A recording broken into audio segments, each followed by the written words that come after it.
Cabin road ডেরবোর্ডটা দাও পেছনে ঠিক আছে বাইরে আসলে হ্যাঁ ওদের বাড়ি কোথায় বেলদা স্যার বেলদা মানে এগরা দীঘার দিকে এরকম চাষ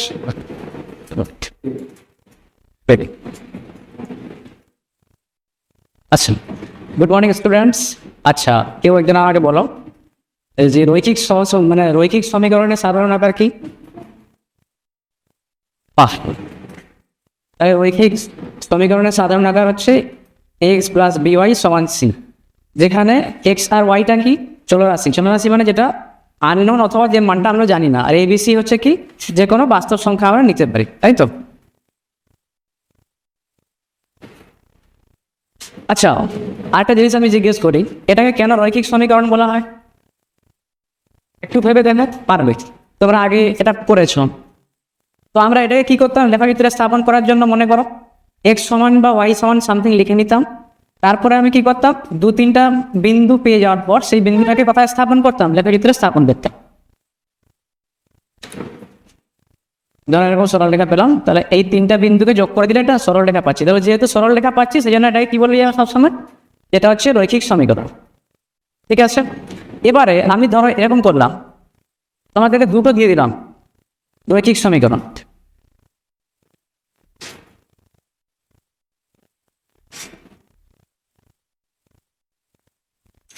আচ্ছা একটা জিনিস বলেছিলাম কি বলতো, এই রেখার উপরে তুমি যে কোনো বিন্দু নাও না কেন সেটা কি করবে, ওই সরল রেখাকে সিদ্ধ করবে, মানে রৈখিক সমীকরণকে। আর সেই জন্য আমি কি বলেছি, প্রত্যেকটা বিন্দুই তার কি হবে, একটা সমাধান হবে।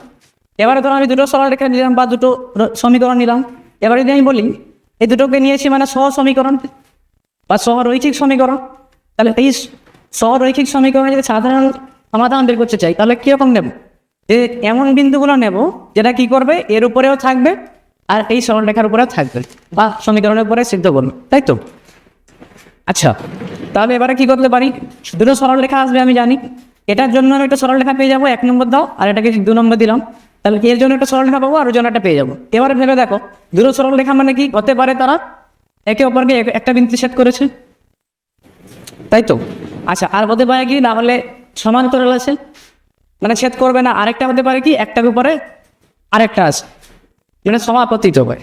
তাহলে তখন কি করব, যে এখানে কি একটা বিন্দু যেটা হচ্ছে দুটো সরল রেখার উপরেই আছে, মানে সাধারণ সমাধান কি একটি, এটাতে কি একটাও যেহেতু ছেদ করে নেই কোনো জায়গায় একে অপরকে, তাহলে সেটা কি হবে, কোনো সমাধান নেই। আচ্ছা আর এর ক্ষেত্রে যেহেতু একটার উপর আরেকটা আছে তার মানে কি অসংখ্য সমাধান আছে। এবারে ভেবে দেখো যে বলবো স্যার এরকম যদি সমীকরণ দেওয়া থাকে সেটা কি সবসময় কি আমি বসিয়ে দেখবো, তাহলে অনেক সময় সাপেক্ষ লেখাচিত্র অঙ্কন করা, তারপরে আবার বসিয়ে দেখা, যদি ধরো সমাধান নেই, মানে এই কেসটা আছে এরকম ধরো যেটাতে নেই, তাহলে যদি সমাধান না থাকে তাহলে আমি খামাখো কেন আঁকতে যাবো লেখাচিত্র। তাহলে সেক্ষেত্রে আমাদের একটা জিনিস আছে যেটা থেকে আমি আগে থেকেই বুঝতে পেরে যাবো যে সমীকরণ দেখে যে ওদের সাধারণ সমাধান আছে কি নেই। ঠিক আছে, সেটা কি করবো, মানে এদের যে সহগ আছে, আচ্ছা এক্স এর সহগ কি, যেটা গুণ আছে এক্স এর সাথে, তাহলে আর এখানে এক্স এর সহগ কি এ2, তাহলে এদের আমি কি করবো রেশিও বা অনুপাত নিয়ে নেব। ঠিক আছে, তাহলে একইভাবে আমি কি করতে পারি, ওয়াই এর সহগ এর b1 আর এর হচ্ছে b2, এদের অনুপাত দিচ্ছে, আর একটা হচ্ছে c1 আর এর হচ্ছে c2, ব্যাস। তাহলে তিনটা আমি অনুপাত পেয়ে গেছি। এবার ভেবে দেখো যদি এরকম কেস হয় যে এরা কি করছে ইকুয়াল নয়, প্রথম দুটো, দ্বিতীয় দেখছি না আমি, প্রথমটা দেখছি যে এরা ইকুয়াল নয়, তাহলে সেক্ষেত্রে কি বলবো, যে তুমি যদি গ্রাফ এঁকে দেখো তাহলে দেখবে এরকম একটা কেস আসবে, মানে এখানে একটি মাত্র সাধারণ সমাধান থাকবে। তুমি যদি এঁকে দেখো তাহলে আমি একটা এক্সাম্পল নিতে পারি, এরকম এক্সাম্পল কি নিতে পারি,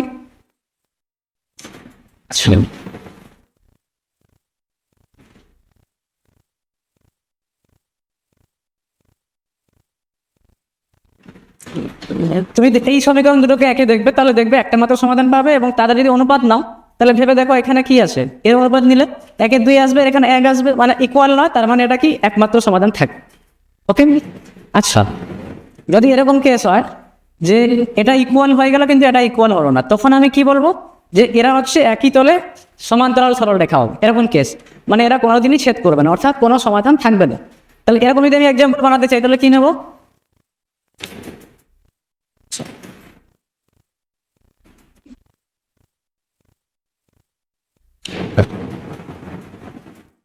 ধরো আমি এরকম দিলাম, তাহলে দেখতে পাচ্ছি কি এদের অনুপাত কত হবে, 1 হবে, এদের অনুপাত 1 হবে, কিন্তু এদের অনুপাত 1 হবে না, অর্থাৎ এটা ইকুয়াল হচ্ছে না, তার মানে এটা কি আসবে সবসময় দেখবে সমান্তরাল সরলরেখা আসবে। আমরা জানি একই তলে দুটো সমান্তরাল সরলরেখা কোনোদিন ছেদ করে না, অর্থাৎ কোনো সমাধান নেই।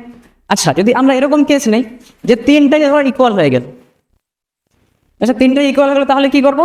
তখন দেখবে যদি তিনটা ইকুয়াল হয়ে যায় তখন মানে অসংখ্য সমাধান থাকবে। মানে যদি তুমি গ্রাফে আঁকো তাহলে দেখতে পাবে একটা সরল রেখার উপরে আরেকটা সরল রেখা থেকে যাবে। বুঝতে পেরেছো? তাহলে সেক্ষেত্রে আমি এক্সাম্পল নিতে পারি একটা।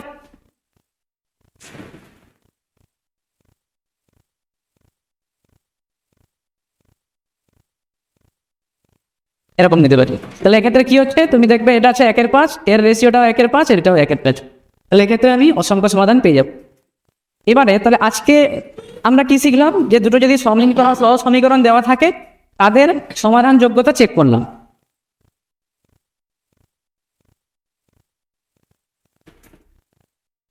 আগের দিন আমি কি করব, আজকে শুধু দেখে বুঝে গেলাম যে সমাধান থাকবে কিনা। যদি সমাধান থাকে, আগের দিন আমরা 4টা প্রসেস আছে, পরিবর্তন পদ্ধতি, তুলনামূলক পদ্ধতি, বজ্রগ্রাহ পদ্ধতি, এগুলোর মাধ্যমে আমি কি করব, বিনা লেখচিত্র অঙ্কন করে কিভাবে সমাধান করতে হয় সেটা শিখব। তোমরা যে আগে পড়েছিলে যেখানে কথার অঙ্ক দেওয়া থাকতো, সমীকরণ গঠন করতে হতো, সেগুলো আগের দিন চেক করে আসবে, যে ওদের অনুপাতটা নেওয়ার পরে দেখতে পাচ্ছি যে কেমন সিচুয়েশনটা তৈরি হচ্ছে, যে একটা সমাধান না অসংখ্য সমাধান না একদম সমাধান নেই। আগে দিয়ে চেক করে আসবে। কারো কোনো সমস্যা আছে তো বলো।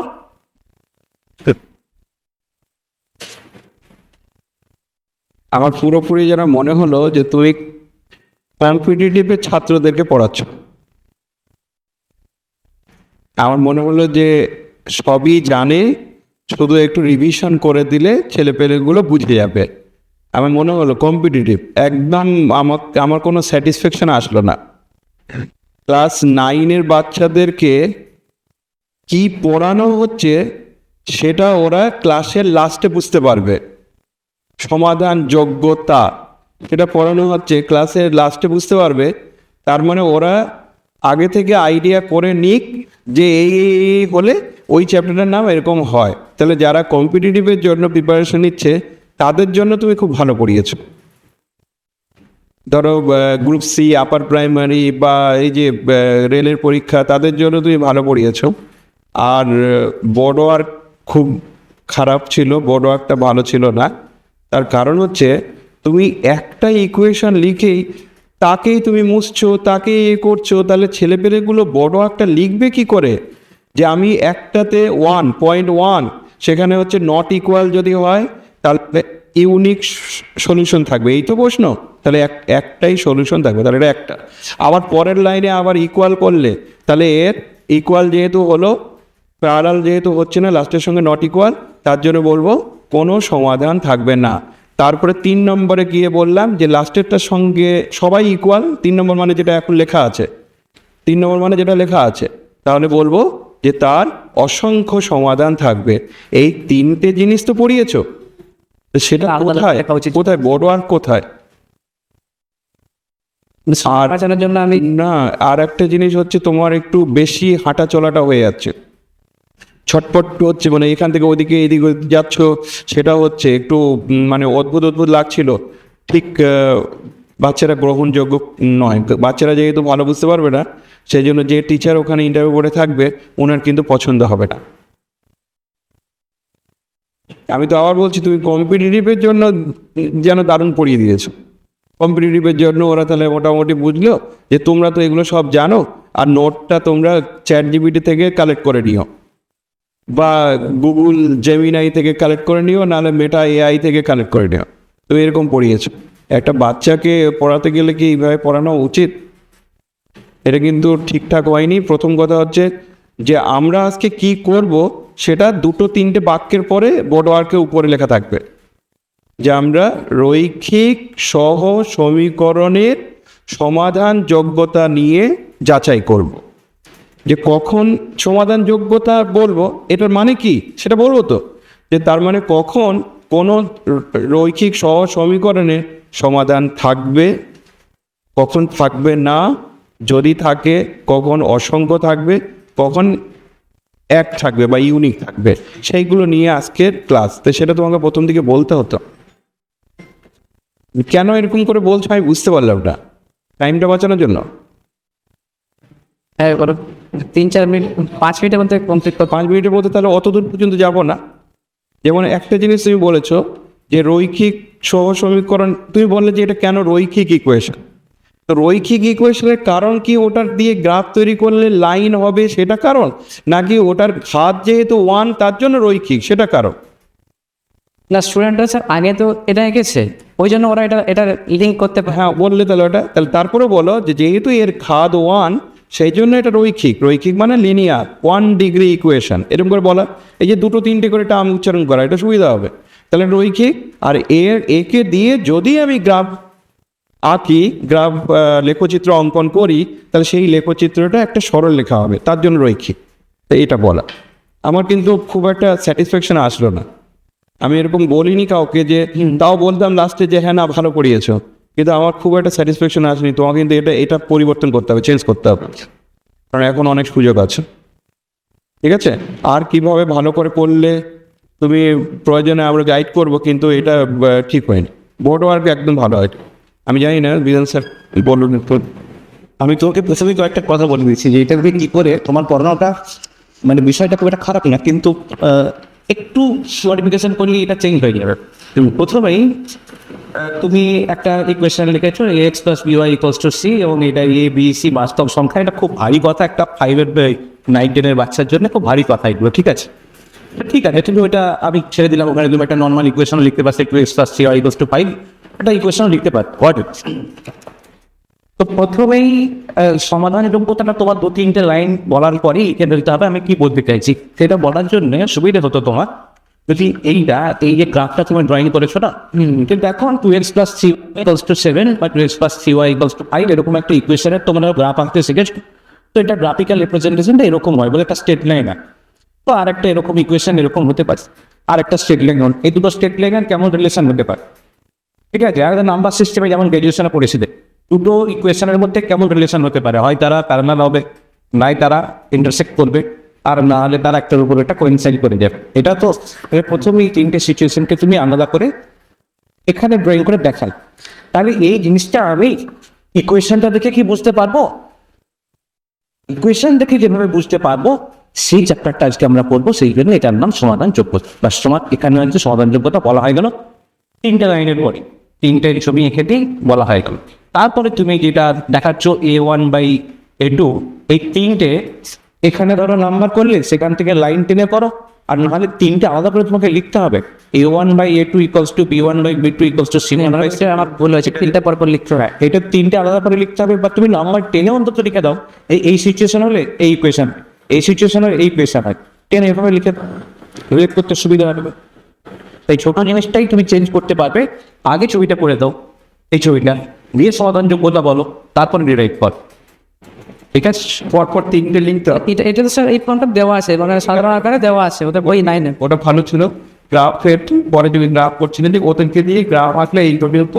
আমি জানি গ্রাফ আঁকতে, সেই জন্য ওটা ধরে। তারপরে তুমি যদি 1, 2, 3 করে 3টে পয়েন্ট যদি লেখো, আমি লিখতে হবে, তাহলে এটা ইকুয়াল যদি হয় তাহলে বলবো যে এর অসংখ্য সমাধান থাকে এটা।